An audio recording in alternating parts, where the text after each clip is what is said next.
Olá a todos, eu me chamo Marcos Valério, sou aluno de mestrado do Programa de Pós-Graduação em Química e estou aqui hoje para apresentar o artigo intitulado Espectrometria de massas com ionização em spray de papel, aliado a ferramentas quimiométricas para a quantificação de adulteração de uísque com adição de cachaça. Bom, a apresentação será dividida nos seguintes tópicos. Primeiramente, a apresentação do artigo, seguida da introdução, metodologia, resultados de discussão e, para fechar, as considerações finais. Bom, aqui nós temos o artigo em questão. Ele foi publicado na revista Analytical Methods da Royal Society of Chemistry. Esteve disponível em 2018 e já foi citado por 16 outros artigos, né? Aqui nós temos o autor principal, é a Flávia Tosato, em colaboração com o Laboratório de Petroleômica e Forense da Universidade Federal do Espírito Santo, junto com colaboração com outras instituições. Bom, o uísque é uma bebida que consiste no destilado alcoólico de cereais maltados. O processo de fabricação do uísque envolve etapas como maltagem, moagem, maceração, fermentação, destilação e envelhecimento. O amido de cereal ele é convertido em açúcares e logo em seguida é convertido em dióxido de carbono e álcoois através da ação de leveduras no processo de fermentação. Por último, a bebida ela é colocada em barris, geralmente de carvalho, onde ocorre o processo de envelhecimento. O whisky, por conta disso, ele é um produto de grande consumo e alto valor agregado. E com o crescimento da demanda por esse produto, a busca por bebidas que atendam aos padrões de qualidade tornam-se cada vez maiores. Porém, na mesma proporção desse crescimento da demanda, os processos de adulteração tornam-se cada vez mais refinados, obviamente visando obter maiores lucros por parte dos produtores, né?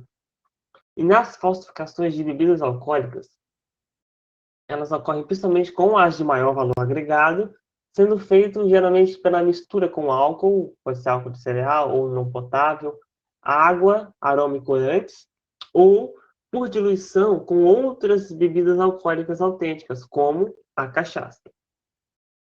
Nesse caso, cada país possui sua legislação e fiscalização para esse tipo, para as bebidas alcoólicas, né? No caso do Brasil, costuma-se empregar técnicas analíticas como a cromatografia gasosa acoplada à espectrometria de massas.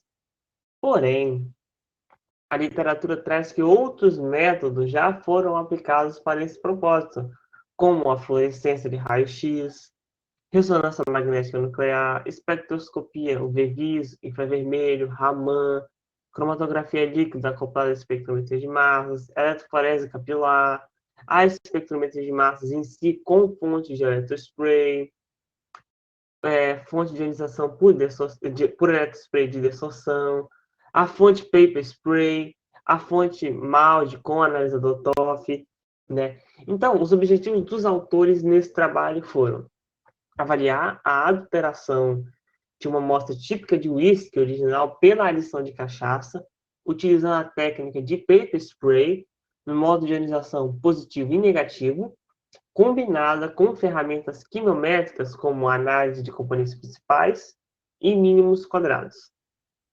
Bom, vamos para a parte de metodologia.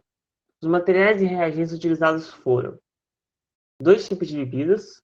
Aqui nós temos a whisky Johnnie Walker Black Label e a cachaça 51. Além disso, foi utilizado metanol como reagente. Bom, para a análise por paper spray, foi utilizado um papel Wachmann, número 1, em formato triangular, medindo 7 por 12 milímetros. O papel ele foi preso a um clipe de metal contendo um fio de 3 a 5 milímetros, que foi preso à entrada do espectrômetro, o qual foi aplicada uma tensão de 3,8 kV. Os espectros de massa eles foram adquiridos utilizando um poder de resolução de 53.574. Isso é relativo ao pico de maior altura do sinal MZ337 com erro inferior a 2 ppm. A análise foi realizada em um espectrômetro de massas Bruker, modelo 9,4 Tesla Solarix, configurado para operar em uma faixa de massa entre 150 e 200 Daltons. As misturas de whisky, elas foram preparadas em triplicata em 19 concentrações diferentes, que varia entre 0 e 100% relativa à massa de cachaça no whisky. Após o preparo das soluções, 10 microlitros de cada solução foi aplicada no papel para análise por paper spray. Depois, 10 microlitros de metanol foram aplicados para a produção do spray e posterior aquisição do espectro de massas. Agora vamos à parte metodológica da quimiometria. Para um modelo PCA, as matrizes de dados foram construídas obtendo espectros de massa tanto no modo positivo quanto no modo negativo, contendo apenas as intensidades superiores a 1%. No total, 2.793 valores de MZ foram obtidos para o modo de ionização positivo, enquanto que 11.789 foram obtidos para o modo de ionização positivo, número de sinais obtidos. A análise de PCA foi aplicada nessas matrizes de dados de espectros para identificar os outliers, que seriam pontos fora do grupo. Antes da construção do modelo PCA, todos os dados eles eram centrados na média, né? E para quantificar a detecção da cachaça na amostra de uísque, os autores utilizaram o método de regressão por mínimos quadrados parciais, o PLS. Porém, devido à grande quantidade de dados, eles aplicaram o método CARS, que é a amostragem competitiva adaptativa ponderada, combinado com o PLS, formando o CARS-PLS. Esse método ele se baseia na escolha das variáveis mais representativas, com grandes coeficientes absolutos de regressão, né? Seriam as variáveis mais importantes para o modelo de quantificação, e elas são selecionadas de forma interativa e competitiva. No final, aplica-se a validação cruzada, a fim de selecionar o conjunto de variáveis que tem a menor raiz quadrada média do erro de validação cruzada. Esses modelos quantitativos foram construídos com as mesmas matrizes de dados do PCA, seguindo o mesmo pré-processamento também. E os modelos CORS-PLS, eles foram construídos utilizando o banco de dados LibPLS versão 1.95. Para quantificar o conteúdo de cachaça em misturas binárias com uísque, os autores utilizaram um método de validação cruzada dupla repetida. Nesse método, os conjuntos de calibração e validação são divididos K vezes. Dessa forma, K modelos PLS são construídos. O modelo PLS construído com as amostras de calibração são aplicados para estimar o teor de cachaça através do conjunto de validação, do conjunto de validação. Então, algumas equações foram utilizadas. Essa equação aqui ela foi utilizada para calcular a raiz quadrada média do erro de predição, essa para calcular o coeficiente de determinação, essa para o limite de detecção e essa para o limite de quantificação, onde o YI é o valor do teor de cachaça no whisky, o Y barra são os valores médios, o YI chapéu são os valores previstos, o ΔX é a estimativa de nível de ruído nos dados, e o BK é a norma do coeficiente de regressão de um modelo PLS. Todos os modelos eles foram construídos utilizando o software MATLAB, versão 2013. Bom, chegamos à parte dos resultados de discussão, e elas serão divididas em duas etapas. A primeira será a discussão dos espectros de massa em ambos os modos de ionização, e logo após traremos os modelos PCA e PLS. Bom, aqui nós temos os primeiros aspectos do modo de ionização positivo. Aqui, no caso, omitiu-se os espectros com concentração menor que 10%, para poder facilitar aqui a visualização, não deixar a tela muito poluída, foi o que os autores fizeram. Aqui, no caso, nós podemos destacar a presença de vários espectros aqui na região entre 250 e 900, né? Nesses quais, aqui, todos esses espectros, 12 foram identificados da forma protonada ou sodiada, né? E aí a gente pode observar aqui que as espécies mais abundantes, elas podem ser destacadas como a detecção de sacarose aqui no sinal 365, 381, aqui também, ó, em 533, 579, 707. E aí nós podemos perceber aqui também, ó, que em todas as blends, a sacarose ela foi detectada. Aqui nós temos também o erro em ppm, aqui nós temos o DBE, e aqui também as formas moleculares. Nós temos aqui formas a sacarose protonada, sodiada e com adulto de potássio, né? Esse disacarídeo, ele é naturalmente presente em bebidas alcoólicas. Aqui nós temos ainda um espectro no modo de ionização positivo.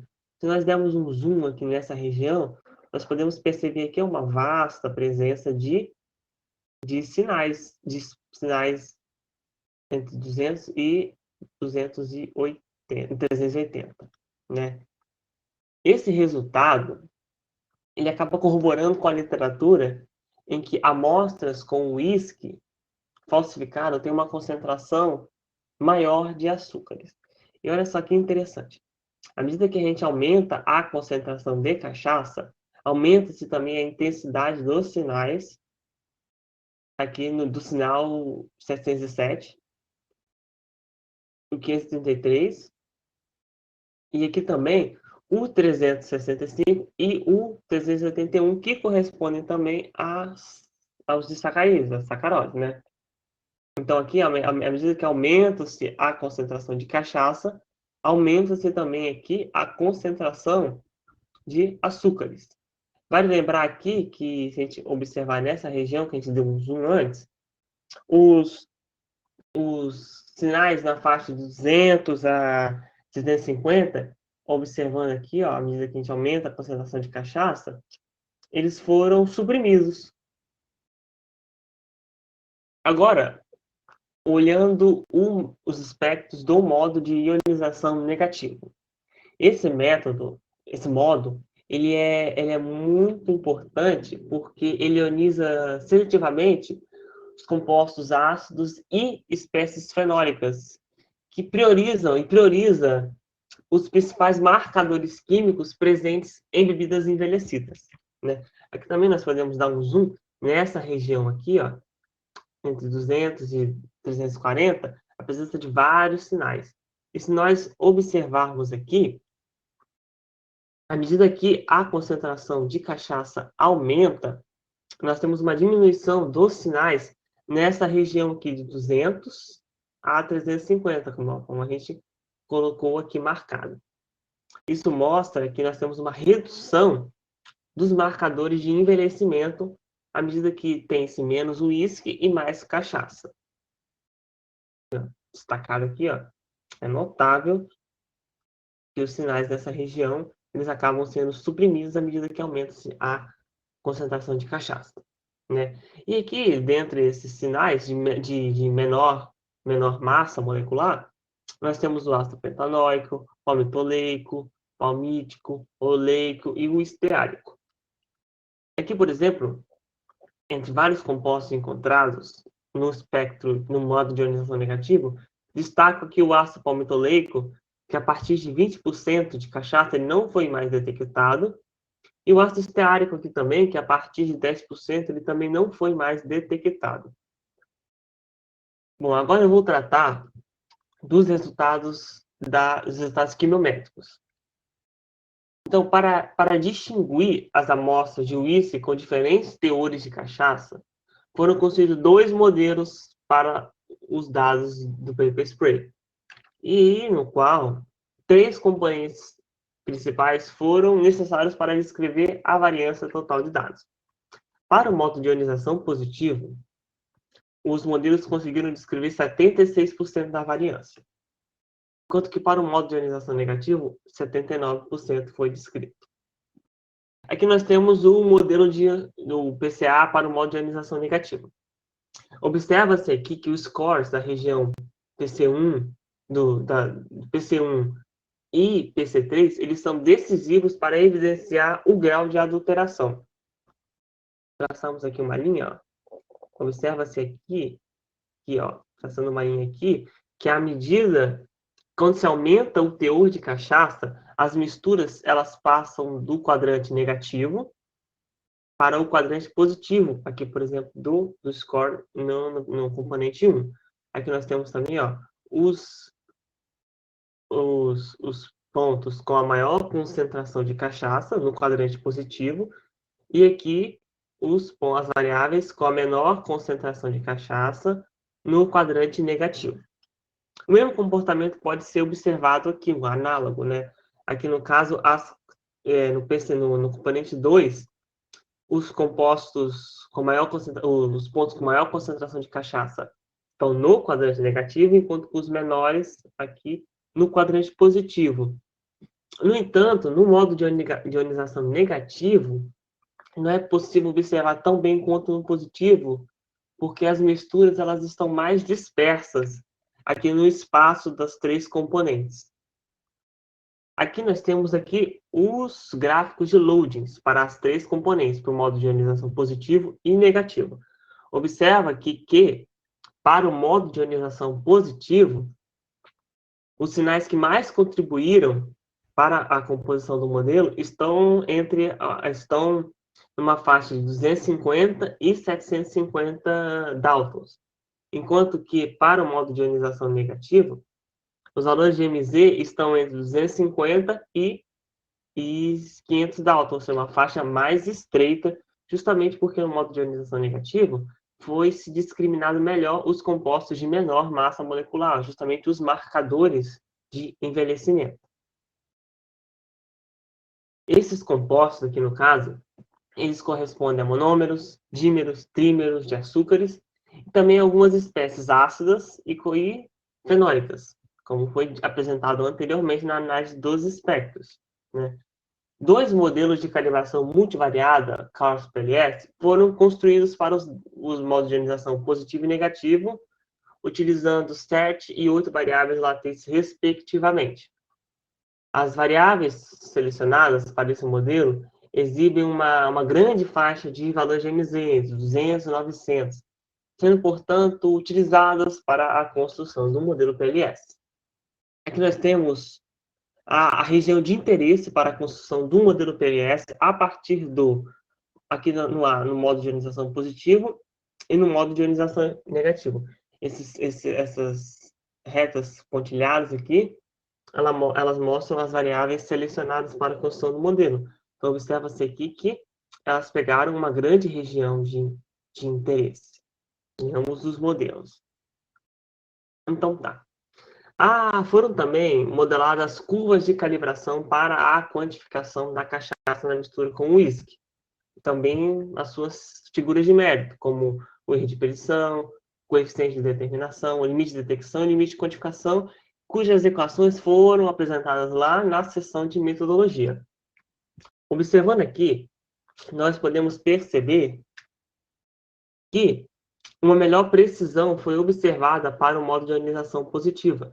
Nós tivemos aqui um menor erro de predição, quando comparado aqui com a ionização positiva, e um maior coeficiente de determinação, quando comparado com o positivo.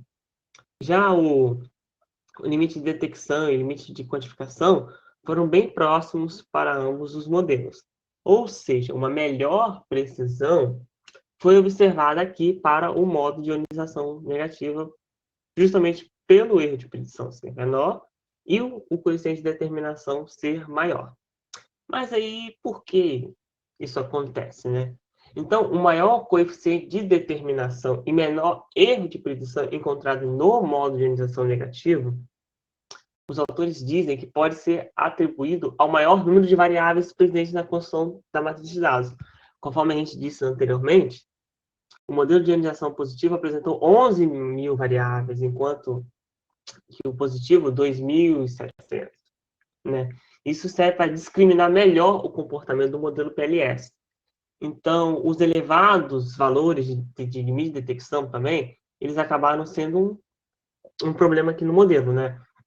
Porém, os autores relatam que esse comportamento se deve ao fato dos espectros de massa da FTIR apresentarem efeitos químicos semelhantes nas concentrações de cachaça na faixa de 0 a 20%. Nesse caso, para concentrações maiores, acima de 20%, o perfil espectral é bem diferente, né? Contudo, os valores encontrados eles foram satisfatórios para o produto comercial estudado, porque como o uísque possui um alto valor comercial, comparado ao seu adulterante, espera-se um maior nível de adulteração nas bebidas, acima de 15%. Né? Então, uma alternativa que os autores propõem para melhorar o valor, os limites de detecção e quantificação, seria a adição de um padrão interno durante a construção da curva de calibração e a utilização, no entanto, de um modelo univariado. Bom, para finalizar, os autores concluíram que a técnica de Paper Spray, MS, aliada a ferramentas quimiométricas, mostra-se eficaz na quantificação de cachaça em uísque. E, além disso, o modelo PCA, com os 3 primeiros componentes principais, foi possível identificar o grau de adulteração ao longo dos quadrantes positivos e negativos dos componentes. Né? O modelo Corf-PLS apresenta uma boa linearidade, com um coeficiente de determinação superior a 92%, com um erro de predição menor que 10,9% e limite de detecção aproximadamente 13%. Uma melhor acurácia, como foi dito, foi observada para o modelo PLS, justamente resultante do maior número de variáveis discriminantes para o comportamento do modelo. Então, muito obrigado a todos e eu espero que tenham apreciado a apresentação.